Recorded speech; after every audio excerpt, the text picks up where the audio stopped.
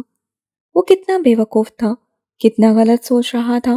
اس کے تاثرات ایک دم سے بہتر ہو گئے، آنکھوں سے الجھن مخفوض ہو گئی، دل میں غصہ نہ رہا، وہ مطمئن ہو کر چلا گیا۔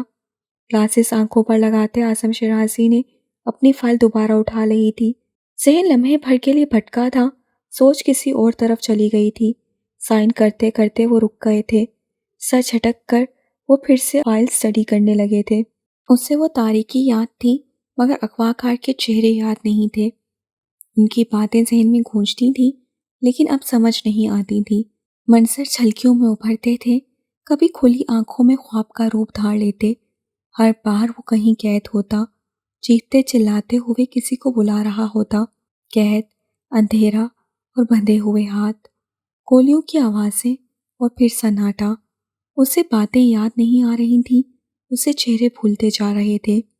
یہ ادویات کا اثر نہیں تھا، نہ ہی سائیڈ ایفیکٹس کا کوئی دخل تھا۔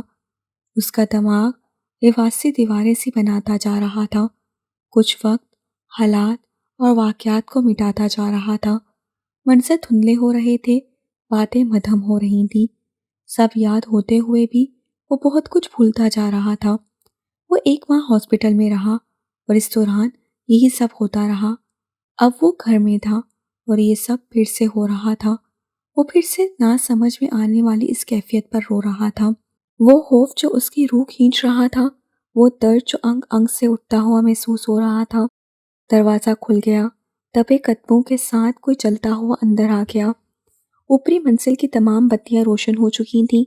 آغا علی دروازے میں رک گیا تھا، جمیلہ داؤد اس کے پاس آ گئی تھیں۔ اس کا کمرہ ہر وقت روشن رہتا تھا مگر وہ پھر بھی اندھیروں میں گھر جاتا تھا۔ گزشتہ 1 ماہ سے وہ جنہیں مسلسل نظر انداز کر رہا تھا، جن سے کوئی بات نہیں کر رہا تھا، جنہیں اپنے قریب آنے نہیں دے رہا تھا، تو اس لمحے باوجود ہمت اور کوشش کے وہ انہیں خود سے دور نہیں کر سکا۔ ان کی آغوش میں ایک سکون تھا، ان کے حصار میں آرام تھا، ان کا لمس زخموں پر مرہم تھا۔ وہ ہاسپٹل میں تھا تب بھی وہ اس سے ملنے آتی رہی تھیں، گھر پر تھا تو یہاں بھی، اکثر اوقات رات میں بھی ٹھہر جاتی تھیں۔ وہ اپنا وقت اور روٹین کیسے مینج کر پا رہی تھیں وہ نہیں جانتا تھا۔ اعظم شیرازی کے سخت قوانین کے باوجود اس کے پاس کیسے آ جاتی تھیں یہ بھی نہیں جانتا تھا۔ علم تھا تو صرف ایک بات کا کہ وہ وہاں تھی جہاں وہ تنہا تھا۔ کوئی نہیں ہے یہاں، کچھ بھی نہیں ہے، تم خواب میں ڈر گئے تھے، ریلیکس، خود سے لگائے وہ کہہ رہی تھی۔ دروازے پہ کوئی کھڑا تھا، وہ ایک نیا چہرہ تھا۔ وہ جمیلہ داؤد سے کچھ پوچھ رہا تھا اور وہ اس سے کچھ پوچھ رہی تھیں۔ کیا وہ سینے میں کہیں درد محسوس کر رہا ہے؟ کیا اسے تکلیف کا احساس ہو رہا ہے؟ اس کے لب خاموش تھے، وجود لرز رہا تھا مگر چہرہ تر تھا۔ آواز ابھی بھی تھی، گولیوں کی، بارش کی، تاریک کوٹری میں مبہم کہکے کی۔ رات کے آخری پہر اس کی آنکھ کھل گئی تھی، نظر بالکل سامنے کوچ کے آگے سجدہ سیر وجود پر پڑی اور پھر ٹھہری رہ گئی۔ نیم تاریکی میں منظر بدلنے لگا تھا، اندھیرا احساسات سے الجھنے لگا تھا، خوف کو جگانے لگا تھا۔ تاریک کوٹری، مدھم سا کہکا، سوالیہ لہجہ اور انداز، اور گولیوں کی آواز۔ اس کی پیشانی پسینے سے تر ہوئی تھی، رنگت سفید ہو رہی تھی، سانسیں بھاری، وجود پر ایک کپ کپی سی تاری تھی۔ اس سے سفید چادر کو مٹھیوں میں بھینچ لیا تھا۔ وہ سجدے سے اٹھ کر بیٹھ گئی، پھر وہ سلام پھیرنے لگی تھی۔ کسی احساس کے تحت مڑ کر اس کی جانب دیکھا، بے اختیار اپنی جگہ سے اٹھ کھڑی ہوئی۔ مدھم سی نیلگوں روشنی اس کے تاثرات نمایاں کر رہی تھی۔ لب باہم پیوست کیے وہ بھاری سانسیں لیتا انہیں ہی دیکھ رہا تھا۔ وہ اس لبوں کو تر کرتی، آہستگی سے قدم اٹھاتی اس کے پاس آ گئی تھی۔ اس کی آنکھوں کے تاثر سے دل کٹ کر رہ گیا تھا، وہ خوفزدہ لگ رہا تھا۔ محتاط ہو کر وہ اس کے پاس بیٹھ گئی تھی، اس کا سختی سے بھینچا ہوا ہاتھ اپنے ہاتھ میں لیا تھا۔ ہاتھ کپ کپا رہا تھا، پھر اس نے اٹھنے کی کوشش کی تھی مگر اٹھ نہیں پا رہا تھا۔ لیٹے رہو، وہ ایک دم سے پریشان ہوئی تھی۔ لائٹ آن کر دیں۔ وہ خوفزدہ تھا، اس کا وجود کپ کپا رہا تھا، اسے سانس لینے میں دشواری ہو رہی تھی۔ اس کے گال آنسوؤں سے تر ہو رہے تھے۔ جمیلہ نے کمرے کی لائٹس آن کر دی، جھک کر اسے اپنے حصار میں لے لیا۔ شش، میں تمہارے پاس ہوں، سب ٹھیک ہے۔ اس کے گرد اپنی گرفت مضبوط کیے، اس کی پشت پر ہاتھ پھیرتے اسے خود میں سمو لیا۔ وہ مجھے مار دیں گے۔ اس کی سانسیں چڑھی ہوئی تھیں، وہ پوری طرح سے کپکپا رہا تھا۔ دروازہ آہستگی سے کھلا تھا اور کھلا ہی رہ گیا تھا۔ قدموں کی حرکت وہیں تھم گئی تھی، ہاتھ ہینڈل پر ٹھہر گیا تھا۔ کوئی تمہیں کچھ نہیں کہے گا، میں ہوں نا تمہارے پاس، جسٹ ریلیکس۔ وہ آنکھوں میں نمی لیے اس سے کہہ رہی تھی، اسے سمجھا رہی تھی، اسے کوئی خوف اور خطرہ نہیں ہے، وہ اب محفوظ ہے۔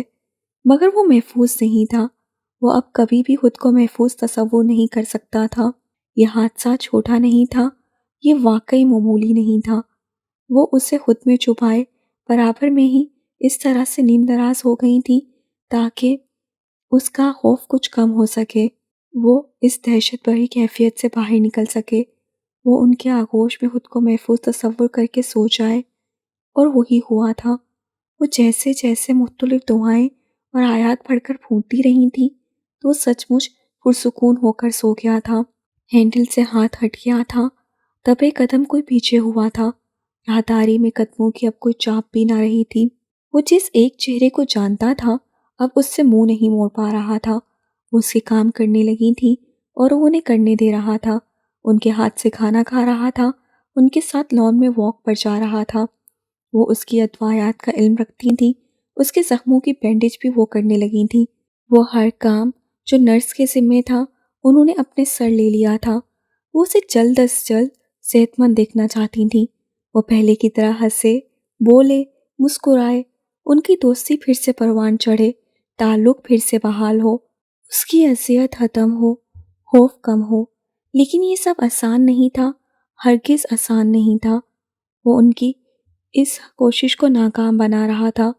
وہ ٹھیک نہیں ہونا چاہ رہا تھا، وہ اپنے خوف کا سامنا نہیں کر رہا تھا۔ اس کی خاموشی کا حصار تب ٹوٹا تھا جب شام کے 8 بجے اس نے کچھ آوازیں سنی تھیں۔ وہ ان آوازوں کے تعاقب میں اٹھ کر کمرے سے باہر آیا تھا اور پہلی بار خود سے آیا تھا۔ دیوار کے ساتھ قدم اٹھاتے، کسی مانوس آواز کی سماعت سے ٹکراتے اپنی جگہ رک گیا تھا۔ آواز بائیں جانب سے آ رہی تھی۔ لاؤنج میں کوئی جمیلہ داؤد کے ساتھ موجود تھا۔ وہ اس آواز کو، لہجے کو، انداز کو بہت اچھے سے پہچانتا تھا۔ جمیلہ داؤد کی واپسی کے ٹکٹ کنفرم ہو چکی تھی۔ اعظم شیرازی انہیں واپسی کا کہہ رہے تھے، وہ انکار کر رہی تھیں اور اس انکار سے ایک بحث چھڑ گئی تھی۔ اگر میں نے تمہیں فارس سے ملنے دیا ہے تو اس کا ہرگز یہ مطلب نہیں کہ تم اپنی منمانی کرو گی۔ کل تمہاری فلائٹ ہے اور تم اپنی فیملی کے ساتھ واپس جا رہی ہو، اینڈ دیٹس اٹ۔ ان کا لہجہ محکم اور آواز روب بھری تھی۔ آپ ایک ماں سے کہہ رہے ہیں وہ اپنے بیمار بچے کو چھوڑ کر جائے؟ وہ تمہارا بچہ نہیں ہے، وہ میرا بچہ ہے، ایک ایک لفظ پر زور دیتے بھرائی ہوئی آواز میں کہا۔ 9 سال ہو گئے ہیں بابا، آپ ابھی تک یہ بات نہیں سمجھ پائے؟ جمیلہ! اعظم شیرازی کی مٹھیاں سختی سے بھیج گئی تھیں، انہوں نے تحمل سے اسے روکا تھا۔ وہ مزید کوئی لفظ نہیں سننا چاہتے تھے تو صرف یہی کہ ابھی اسی وقت ان کے ساتھ گھر چلے، اور وہ جانا نہیں چاہتی تھیں صرف اس لیے کہ ڈاکٹر سے سرفت سے منع کیا تھا اور فارس کو ابھی تک لندن نہیں بھیج سکے تھے، ورنہ اب تک یہ معاملہ ہی ختم ہو چکا ہوتا۔ جمیلہ داؤد کے پاس رکنے کا کوئی جواز نہ بچتا، وہ ایسے مطالبے کا حق بھی نہ رکھتی۔ تم ہارون کے ساتھ نہیں جاؤ گی تو 100 سوال اٹھیں گے۔